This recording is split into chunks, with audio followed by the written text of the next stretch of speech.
Hello friends, let's enjoy study with Pawan Chandra को स्वागत है। आज मैं लेकर आया हूँ क्लास 7 का साइंस का चैप्टर नंबर 4 गति और समय। देखिए, मैं इस वीडियो में केवल उन्हीं पॉइंट्स को हाईलाइट करके बताने जा रहा हूँ जो केवल किसी भी कॉम्पिटिटिव एग्जाम के पर्सपेक्टिव से बहुत ही ज़्यादा इंपॉर्टेंट होने वाला है। चाहे वो बीपीएससी ट्री का एग्जाम हो, बीएसएससी का एग्जाम हो, रेलवे एसएससी या कोई भी अदर कॉम्पिटिटिव एग्जाम हो, उसके लिए काफ़ी ज़्यादा हेल्पफुल होने वाला है। तो ये स्टार्ट करते हैं अपने इस वीडियो को। देखिए, मैं इस वीडियो में केवल हाईलाइट पॉइंट को ही पढ़ूंगा। तो ये गति के विभिन्न प्रकार निम्नलिखित है। सॉरी, गति कई प्रकार के होते हैं। पहला तेज या मंद गति, दूसरा अनिश्चित गति, तीसरा रैखिक गति, चौथा वृत्तीय गति, पांचवा दोलनी गति, छठा आवर्ती गति, सातवां आघूर्णी गति।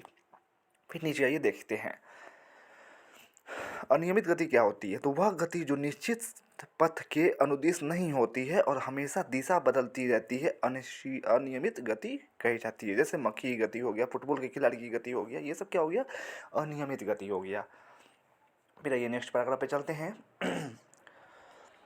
दोलनी गति क्या होता है? तो वह गति जिसमें कोई वस्तु किसी निश्चित बिंदु के प्रति इधर उधर गति करती है, दोलनी गति कहलाती है। जैसे द्विबाल घड़ी के दोलक की गति, झूले की गति क्या होता है कि उसका एक पॉइंट फिक्स होता है और उसका नीचे वाला जो पोर्शन है वो मूव करता होता है।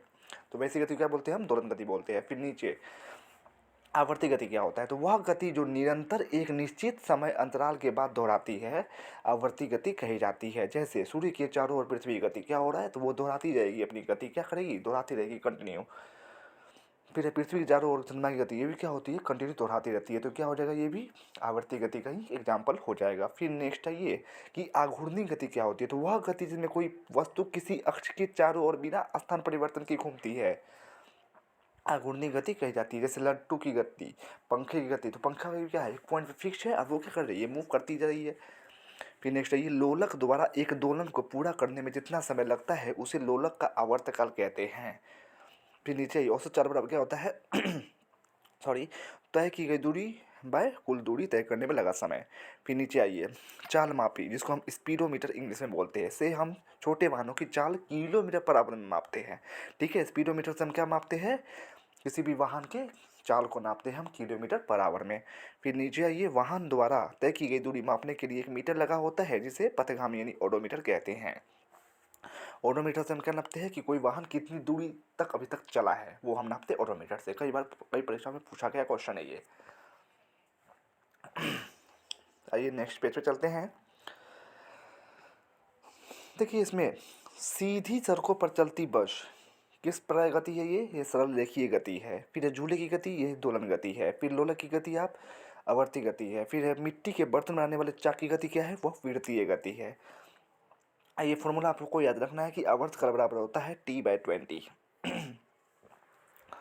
फिर ये नेक्स्ट पैराग्राफ पे चलते हैं। या ये वस्तुनिष्ठ प्रश्न है। सॉरी, निम्नलिखित में कौन सा सरल रेखीय गति का उदाहरण है? तो सीधे पुल पर रेलगाड़ी की गति क्या है? वो सरल रेखीय गति का उदाहरण है। ठीक है। फिर दूसरा क्वेश्चन, निम्नलिखित में कौन सा वर्तुल गति का उदाहरण है? तो सूर्य के चारों ओर पृथ्वी गति क्या है? वर्तुल गति का उदाहरण है। तीसरा क्वेश्चन, चाल का मूल मात्रक क्या है? तो मीटर पर सेकेंड चाल का मूल मात्रक है। चौथा क्वेश्चन, कोई बस 60 किलोमीटर पर घंटा की चाल से 45 मिनट चलती है तो बस द्वारा तय की गई दूरी क्या है? 45 किलोमीटर है। ठीक है, दूरी बराबर, फॉर्मूला आप लोग जानते हो क्या होता है? दूरी बराबर चाल गुना समय। सॉरी, दूरी बराबर होता है समय बटा चाल, उससे आप फाइंड कर सकते हो। फिर नेक्स्ट ये प्रश्न 5, निम्नलिखित में से कौन सा संबंध सही है? तो कौन सा संबंध सही है? तो चाल बराबर क्या होता है? समय बाय दूरी, ये सही है, ये गलत है। चाल बराबर दूरी बटा समय होता है। चाल बराबर दूरी बटा समय, ये होना चाहिए क, ये मिसप्रिंट है, क होना चाहिए दूरी ऊपर समय नीचा। ठीक है, आइए नेक्स्ट पेज पे चलते हैं। सरल लोलक किस प्रकार की गति करती है? तो सरल लोलक आवर्ती गति करती है। फिर छठा क्वेश्चन है, क्वार्ट्ज घड़ी किसे कहते हैं? तो वैसी घड़ी जिसमें एक या दो सेल लगे हो तथा विद्युत परिपथ से जुड़े हो उसे क्वार्ट्ज घड़ी कहते हैं। फिर प्रश्न 7, समय का बड़ा मात्रक कौन सा है? तो समय का बड़ा मात्रक मिनट तथा घंटा है। स्पीडोमीटर से क्या मापा जाता है? स्पीडोमीटर से चाल मापा जाता है। ऑडोमीटर से क्या मापा जाता है? तो ऑडोमीटर से वाहन द्वारा तय की गई दूरी मापी जाती है। प्रश्न 10 ग्राफ में मूल बिंदु किसे कहते हैं? तो ग्राफ में जिस बिंदु पर दोनों अक्ष मिलते हैं उसे मूल बिंदु कहते हैं।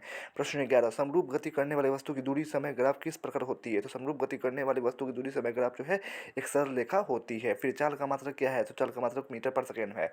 फिर आवर्ती गति किसे कहते हैं? तो जो किसी वस्तु की वह गति जो निश्चित समय के बाद हमेशा दोहराती है उसे आवर्ती गति कहते हैं। जैसे सूर्य के चारों बगल पृथ्वी गति, पृथ्वी चारों बगल चंद्रमा की गति, ये सब क्या हो गया? आवर्ती गति हो गया। फिर आइए नेक्स्ट पेज पे चलते हैं। रेखीय गति देखिए, कुछ उदाहरण दिए गए हैं। जैसे सीधी समतल सड़क पर साइकिल सवार की गति क्या है? रेखीय गति का उदाहरण है।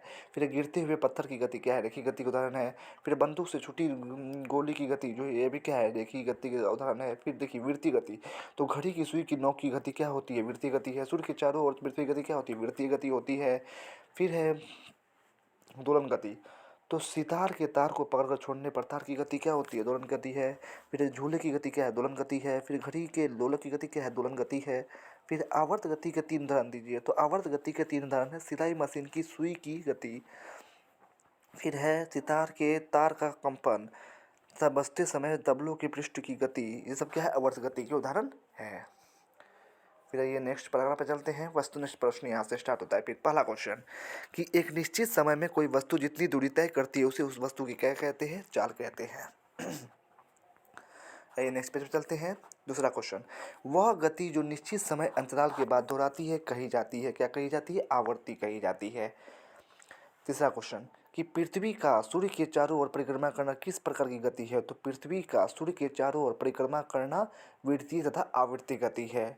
चौथा क्वेश्चन, स्पीडोमीटर से मापा जाता है, तो क्या मापा जाता है? तो किसी भी वाहन की चाल को मापा जाता है किलोमीटर पर आवर में।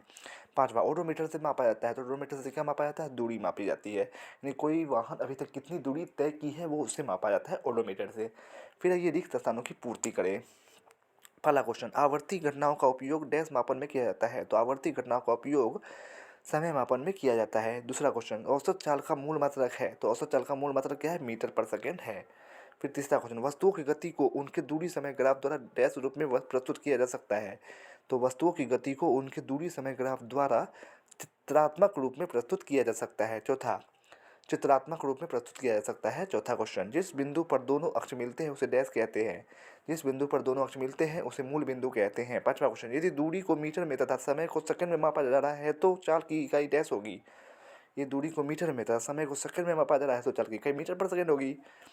तो वीडियो कैसा लगा कमेंट्स में जरूर बताइए। अगर अच्छा लगा तो प्लीज़ प्लीज़ प्लीज़ मेरे चैनल को सब्सक्राइब करें, शेयर करें, लाइक कमेंट जरूर करें।